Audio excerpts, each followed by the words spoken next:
For some, the sharing of information through social networks is not only acceptable, but a necessary part of a daily routine. Others find the inherently intrusive nature of social media excessive, quickly learning that once connected to family, friends, colleagues, and in some instances total stranger, your life becomes public unlike ever before. For them, sharing is one thing, living in a fishbowl 24 hours a day is another. Not surprisingly, with hundreds of millions of users sharing information and interacting online, our uses of social media continue to evolve at a rapid pace. Social networks have expanded too, and have become part of how we make employment decisions. What started out primarily as a means to socialize has turned into a way for individuals to look for jobs and employers to gather information about whom to hire. Using social networks to help make hiring decisions is not without its challenges. Let's look at some of these ways and how employers use and misuse social networks in employment decisions. When asked about what kind of information they're looking for on social networks, most employers respond as follows.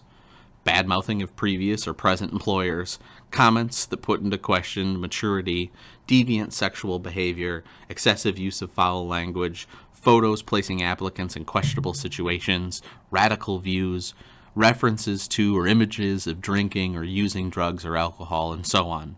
It seems then that employers using social networks as a selection device are largely looking for reasons to reject someone.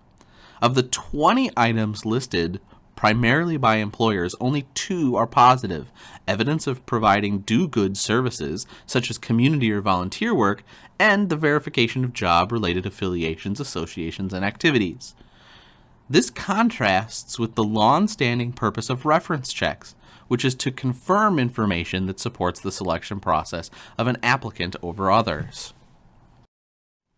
Employers who are fans of social networking maintain that sites such as Facebook allow a greater understanding of the likelihood that a potential employee will fit with their company's culture.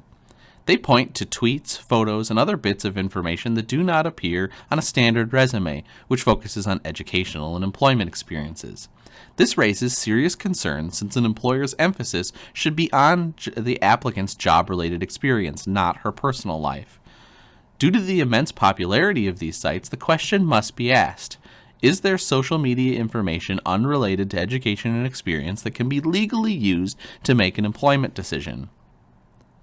For example, if an employer learns, through something he reads on an applicant's social media site, that an applicant called in sick, but the truth was they were nursing a hangover, can he eliminate that person from consideration? The answer is, it depends.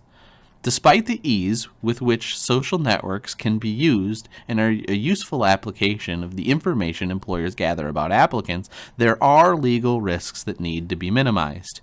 Using social media sites to help determine job suitability is relatively recent in terms of the law.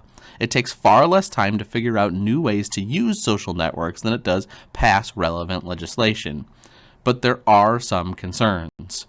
Has social networking given employers another way to potentially discriminate in the hiring process? One of the greatest legal concerns when it comes to exploring social media has to do with what employers are legally entitled to access and use. Facebook profiles of more than 24 million users are public. 73% of social media profiles can be found through public search engines, and 77% do not restrict viewing photos. That's good news for employers. Once an applicant posts something in the public domain, an employer is free to view it. The problem is that you're likely to see more than you should.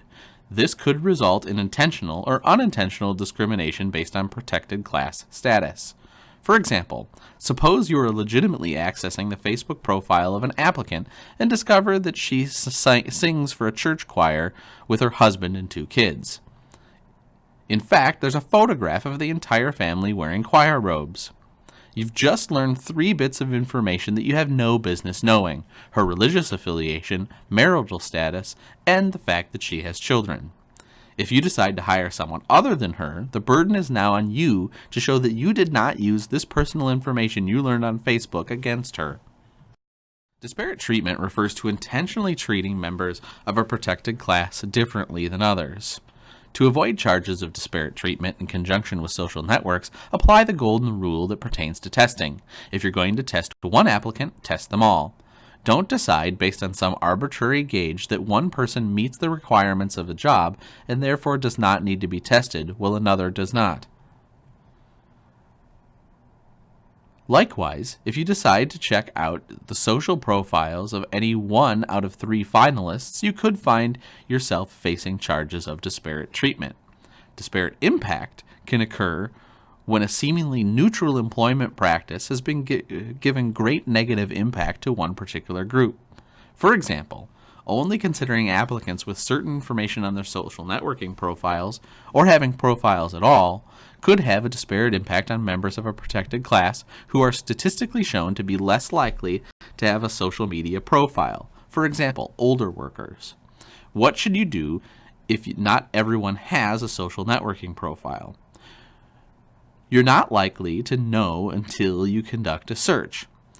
Upon discovering that an applicant does not have a presence on a social media site, you may have already explored the profile of one or more other applicants. Document the fact that you've made the effort. The key is consistency.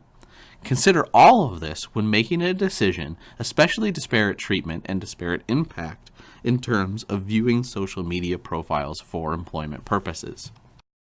It's evident that gathering information about potential employees through social networking sites can be complicated and laden with risk. You might therefore be tempted to say it's not worth it or not bother. It's a good consideration as you consider using social media in your employment practices. Here are some key points to include in a social media policy, a policy that all employers need to consider. 1. Ask an applicant in writing, preferably on the application form, for permission to conduct a social media search. 2. Create a list of all social media sites that will be searched. 3. Conduct social media checks only on applicants under serious consideration. 4. Have neutral parties conduct the search. 5. Conduct social media checks at the same point in the process for all applicants. 6. Document any information discovered on social networking sites. 7. Determine whether a disproportionate number of members of a protected class could be rejected as the result of social media checks. 8. Consider the information that you get from social network checks with what you've learned in the interview. And 9. Maintain records relating to your decision.